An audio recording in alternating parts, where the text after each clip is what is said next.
शारदा शारदाम्भोज वदना वदनाम्बुजे सर्वदा सर्वदास्माकं सन्निधिं सन्निधिं क्रियात्। प्रिय विद्यार्थियों, काव्य प्रकाश की तृतीय कक्षा में आप सभी का हार्दिक स्वागत है। गतकक्षासु अस्माभिः यत् यत् पठितं तत् भवद्भिः अवगतं स्यात् इति अहं चिन्तयामि। अद्य वयं तस्मात् अग्रे किञ्चित् चर्चां कुर्मः। हमने यह देख लिया कि काव्य क्या है, शास्त्र क्या है, काव्य शास्त्र के प्रमुख अभिधान क्या है, उसके पर्याय क्या है, उसे साहित्य शास्त्र क्यों कहा जाता है, इत्यादि विषयों पर हमने विचार किया। अब हम आज यह जानेंगे कि इस काव्य शास्त्र का उद्गम कहाँ से माना जाता है। यही वस्तुतः काव्य शास्त्र के इतिहास को जानने में प्रथम बिंदु है।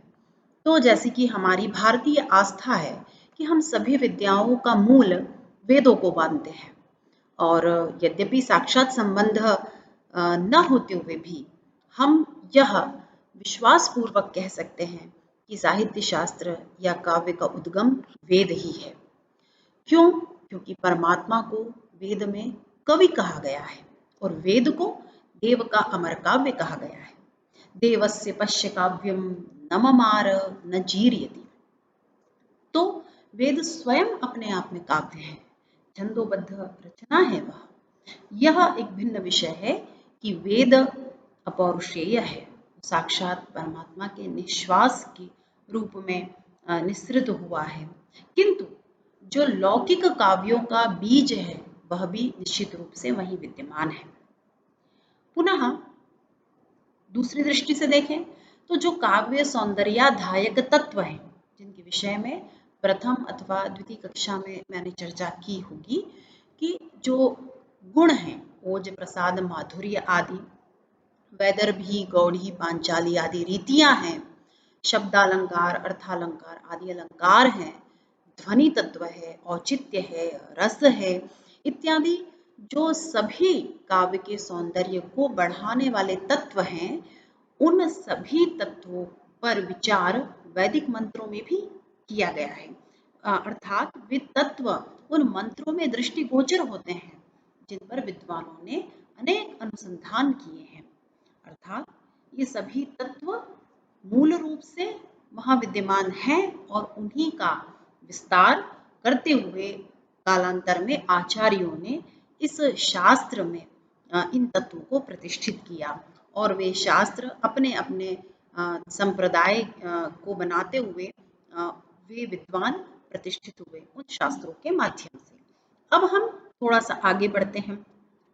यह तो सिद्ध हुआ कि मूलतः काव्य शास्त्र के जो बीज हैं वे हमें वेदों में प्राप्त होते हैं। अब जब हम आगे देखते हैं तो वेदांग पर जब दृष्टिपात करते हैं तो निरुक्त शास्त्र और व्याकरण शास्त्र में विशेष रूप से, अन्य वेदांगों में भी हो सकते हैं, किंतु विशेष रूप से इन दो वेदांगों में अलंकारों पर तो पर्याप्त विवेचन प्राप्त होता है। तो हम देखते हैं कि पाणिनि अष्टाध्यायी में सूत्र है, तुल्यार्थे रतुलोपमाभ्याम तृतीयान्यतरस्याम उपमानानि सामान्यवचनैः उपमितं व्याघ्रादिभिः सामान्य प्रयोगे। तो इस तरह से हम देखते हैं कि उपमान, उपमा, उपमेय इत्यादि पर विस्तृत विचार व्याकरण में भी हुआ है और निरुक्त शास्त्र में भी इसके कई उदाहरण देखे जा सकते हैं। तो एक मैंने आपको संक्षेप में संकेत किया है कि वेदों में, वेदांगों में काव्य शास्त्र के बीज विद्यमान हैं। अब इसके उद्गम और इतिहास से संबंधित जो काव्य शास्त्र के ग्रंथों में बात कही गई है, उसमें हम राजशेखर के काव्य मीमांसा ग्रंथों को विशेष रूप से स्मरण करते हैं, क्योंकि राजशेखर ने काव्य मीमांसा में एक आख्यायिका प्रस्तुत की और उस आख्यायिका के अनुसार भगवान श्रीकंठ शिव ने सर्वप्रथम इस काव्य विद्या का उपदेश दिया, और सबसे पहले उन्होंने परमेष्ठी आदि 64 शिष्यों को यह ज्ञान दिया, और उनमें से प्रथम शिष्य जो थे स्वयंभू ब्रह्मदेव, उन्होंने अपने शिष्यों को यह पढ़ाया। इन शिष्यों में से सरस्वती पुत्र काव्यपुरुष भी एक महान शिष्य थे, जिन्हें कि ब्रह्मदेव ने त्रिलोक में काव्य विद्या का प्रचार करने की आज्ञा दी। तो वह जो काव्य पुरुष नामक शिष्य थे, उन्होंने 18 भागों में विभक्त इस काव्य विद्या का उपदेश अपने शिष्यों को दिया और इन शिष्यों ने पृथक पृथक ग्रंथों की रचना कर अपने अपने अधीत विषयों को स्थापित किया। तो हम एक बार एक दृष्टि में इन 18 शिष्यों के नामों को भी देखते हैं और उन्होंने इस विस्तृत काव्यशास्त्र रूपी विद्या का अध्ययन किया। उनमें से जिस किसी एक विशेष बिंदु का अध्ययन उन्होंने किया उसको भी हम जानते हैं। तो जो सहस्राक्ष इंद्र थे, उन्होंने कवि रहस्य पर विशेष रूप से अध्ययन किया और उसी से संबंधित ग्रंथों का प्रतिपादन किया। उक्तिगर्भ ने उक्ति विषयक ग्रंथ लिखे। सुवर्णनाभ ने रीति का विशेष रूप से अध्ययन किया। प्रचेता ने अनुप्रास का अध्ययन किया और उसी से संबंधित ग्रंथों को लिखा। यम ने यमक का ज्ञान प्राप्त किया, यमक अलंकार। चित्रांगद ने चित्रकाव्य में नैपुण्य प्राप्त किया। शेष ने शब्दश्लेष अलंकार पर अपना अधिकार जमाया। पुलस्त्य ने स्वभावोक्ति अलंकार को समझा और उस पर शास्त्र का प्रणयन किया। औपकायन ने उपमा अलंकार पर अपना वैशिष्ट्य प्रतिपादित किया। पाराशर ने अतिशयोक्ति अलंकार को पढ़ा। उतथ्य ने अर्थश्लेष का विस्तार किया। कुबेर ने शब्द और अर्थ दोनों अलंकारों को जाना। कामदेव ने विनोद विषयक विषयों को समझा और उसके आधार पर अपने शास्त्रों की स्थापना की। भरत ने नाट्य शास्त्र पर ज्ञान प्राप्त किया और उसे आगे की पीढ़ियों के लिए शास्त्र के रूप में स्थापित करने हेतु विशेष ग्रंथ को लिखा। नंदिकेश्वर ने रस संबंधी ज्ञान को प्राप्त किया। धिषण और बृहस्पति ने रस और काव्य दोषों पर विशेष रूप से ज्ञान प्राप्त करते हुए इसी से संबंधित ग्रंथों को लिखा। उपमन्यु ने गुण का ज्ञान प्राप्त किया, अर्थात जो काव्य गुण होते हैं उन्हें जाना। और कुचमार नामक शिष्य ने औपनिषदिक विषयों पर अपने ज्ञान को संपादित किया। तो इस तरह से ये 18 शिष्य थे और इन्होंने विस्तृत काव्यशास्त्र विद्या में से एक एक तत्व को, बिंदु को अपना अध्ययन का विषय बनाया।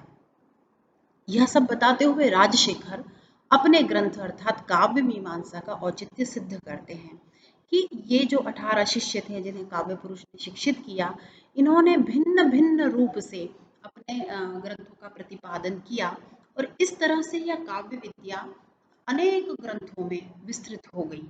तो राजशेखर ये कहना चाहते हैं कि यह जो मैंने काव्य मीमांसा रचित की है, जिसकी मैंने सर्जना की है, वह इसीलिए की है कि जो 18 दिशाओं में या 18 प्रकार के ग्रंथों में यह विद्या विभक्त हो गई है, उन सबको संश्लिष्ट करके संक्षेप में, सार रूप में एक स्थान पे लाने का मैंने यत्न किया है और इसीलिए मैंने इस काव्य मीमांसा नामक ग्रंथ को लिखा है।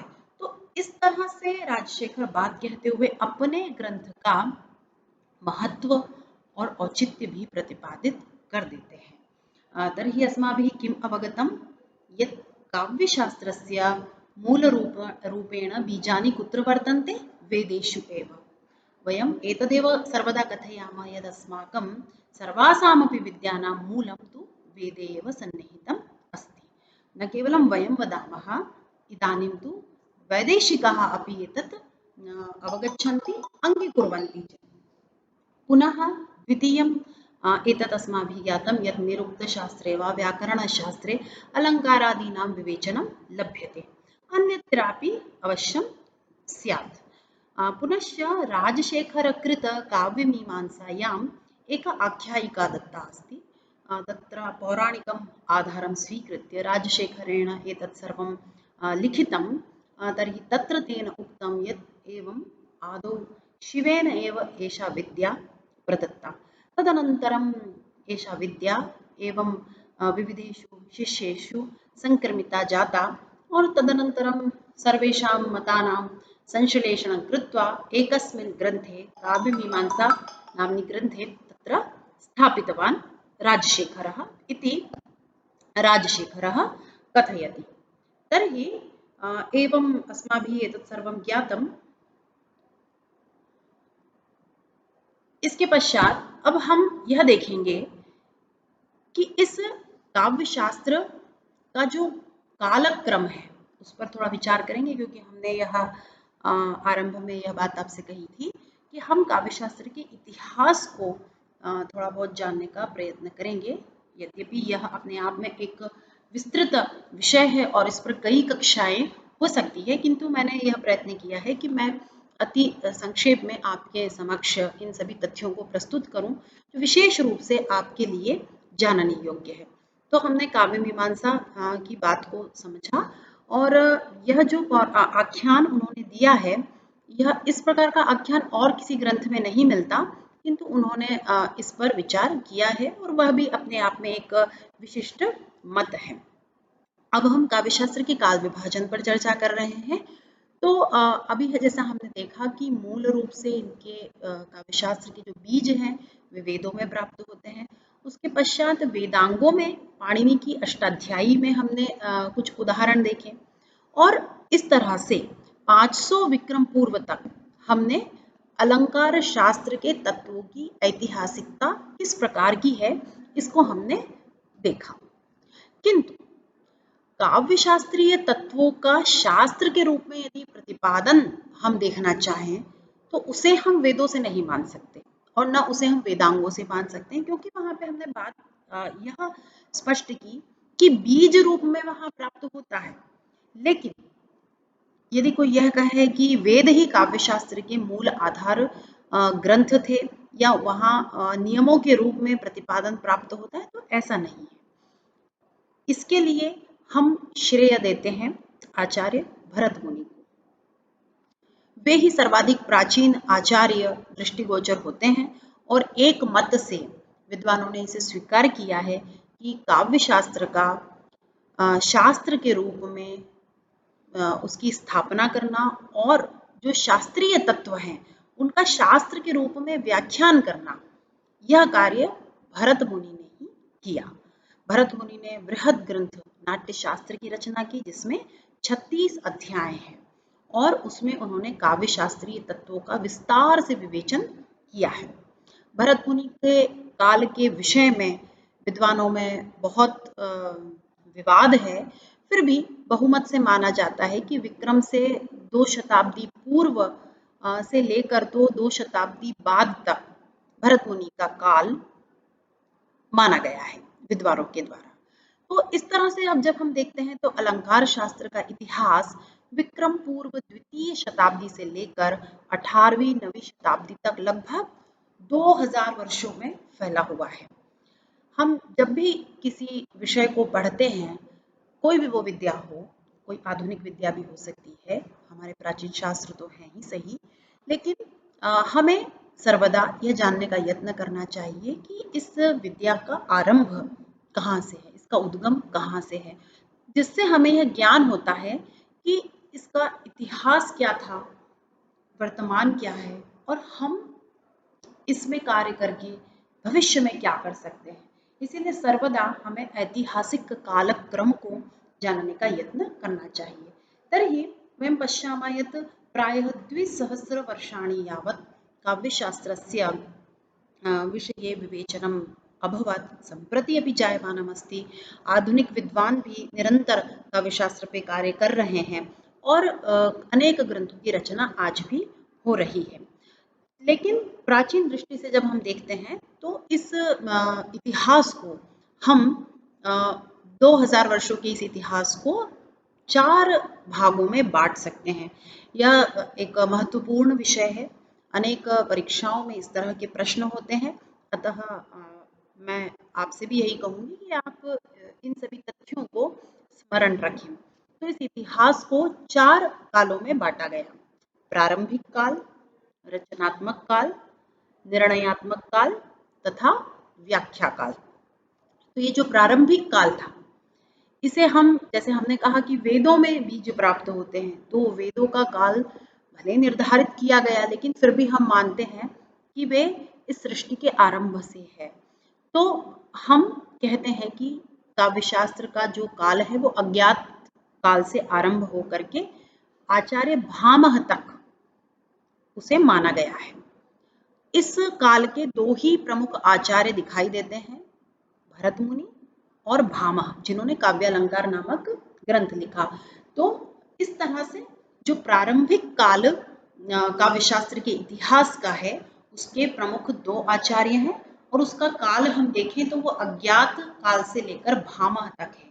भामह लगभग 600 विक्रमी वर्ष में उनका काल माना जाता है। तो अज्ञात काल से लेकर भामह तक के काल को प्रारंभिक काल कहा गया। दूसरा काल है रचनात्मक काल, जिसमें कि भामह से आनंदवर्धन तक का यह काल माना गया। और यह काल अति महत्वपूर्ण है, क्योंकि इसमें चारों जो प्रसिद्ध संप्रदाय हैं काव्यशास्त्र के, उनके ग्रंथ रचे गए, और इसको भामह से आनंदवर्धन तक की इसकी सीमा निर्धारित की गई, जो कि 600 से 800 विक्रमी वर्ष तक माना जाता है।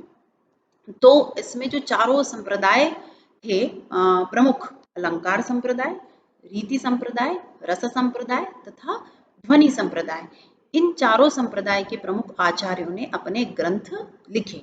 अलंकार संप्रदाय के जो प्रमुख आचार्य थे वे थे भामह, उद्भट और रुद्रट। अन्य भी आचार्य हुए, किंतु ये तीन आचार्य सर्वाधिक प्रसिद्ध हुए। रीति संप्रदाय के आचार्य हुए दंडी तथा वामन।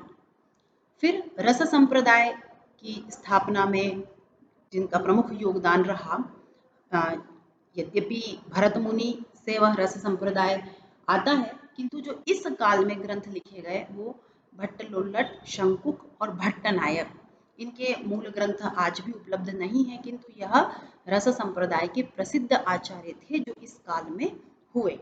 और बाद में अभिनव गुप्त की टीका में इनको जिस तरह से अभिनव गुप्त ने उद्धृत किया और इन्हें सम्मान प्रदान किया, इससे यह स्वयं स्पष्ट होता है कि यह रस संप्रदाय के प्रतिष्ठित और प्रसिद्ध आचार्य रहे और उनके पूर्ववर्ती आचार्य थे।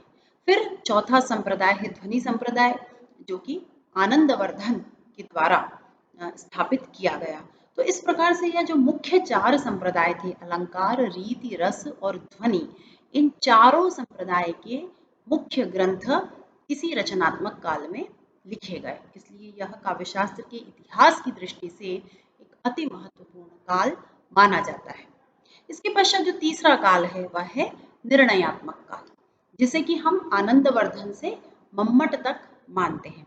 मम्मट जिनके ग्रंथ काव्य प्रकाश के अध्ययन के लिए हम सब यहाँ एकत्रित हुए हैं, उन्हीं आचार्य की हम बात कर रहे हैं। तो आनंदवर्धन से लेकर मम्मट तक यह तीसरा निर्णयात्मक काल माना जाता है, जिसका कालक्रम के हिसाब से हम देखें तो 800 विक्रमी से 1000 विक्रमी तक यह माना जाता है। इसमें महत्वपूर्ण आचार्य हुए अभिनव गुप्त, जिन्होंने नाट्यशास्त्र पर भी टीका लिखी और आनंदवर्धन के ग्रंथ ध्वन्यालोक पर भी टीका लिखी। उनकी ध्वन्यालोक पर जो टीका उनके द्वारा लिखी गई उसका नाम लोचन टीका है, और जो उन्होंने नाट्यशास्त्र पर टीका लिखी उसका नाम अभिनव भारती है। तो उनकी यह दो टीकाएं अति प्रसिद्ध है। आज भी हम उन्हीं के माध्यम से नाट्यशास्त्र के या आनंदवर्धन के ध्वन्यालोक के मर्म को जान पाते हैं। इसके अलावा आचार्य कुंतक इस काल में हुए, महिम भट्ट हुए, रुद्र भट्ट हुए, भोजराज हुए, जिन्होंने सरस्वती कंठाभरण जैसे ग्रंथ की रचना की, और धनिक धनंजय, जिनके नाम से दशरूपक और उसकी टीका प्रसिद्ध हुई, जो कि आज अत्यंत ही लोकप्रिय ग्रंथ में परिगणित होता है। तो इस तरह से प्रारंभिक काल, रचनात्मक काल और निर्णयात्मक काल। अब चौथा काल है व्याख्या काल, जिसे कि हम आचार्य मम्मट से लेकर जगन्नाथ और विश्वेश्वर पंडित तक मानते हैं, अर्थात 1000 से 1750 विक्रमी तक। तो 18वीं शताब्दी तक हम आ गए, अज्ञात काल से लेकर 18वीं शताब्दी तक हम इस काव्यशास्त्र के इतिहास में चलते हुए आ गए हैं। तो हमने देखा कि व्याख्या काल में जो ग्रंथ लिखे गए वे मूल रूप से जो सूत्र ग्रंथ थे वे लिखे जा चुके थे। इस काल में व्याख्याएं लिखी गई, तो जो चारों संप्रदाय के प्रसिद्ध ग्रंथ थे उन पर व्याख्याएं लिखी गई। उसके बाद जो रचनात्मक काल में और निर्णयात्मक काल में अन्य जो भी ग्रंथ लिखे गए उन पर मूल रूप से व्याख्या लेखन का कार्य इस काल में देखा जाता है। इस काल को भी आचार्यों ने 4 संप्रदायों में विभक्त किया, क्योंकि जो ध्वनि संप्रदाय के ग्रंथ थे उन पर जिन्होंने व्याख्यान लिखा वे ध्वनि संप्रदाय के आचार्य कहलाए, और केवल सूत्र ग्रंथों पर ही व्याख्यान किया गया ऐसा नहीं, मूल ग्रंथों की रचना भी हुई। कुछ नए तत्व भी इस काल में प्रस्फुटित हुए, प्रकाशित हुए।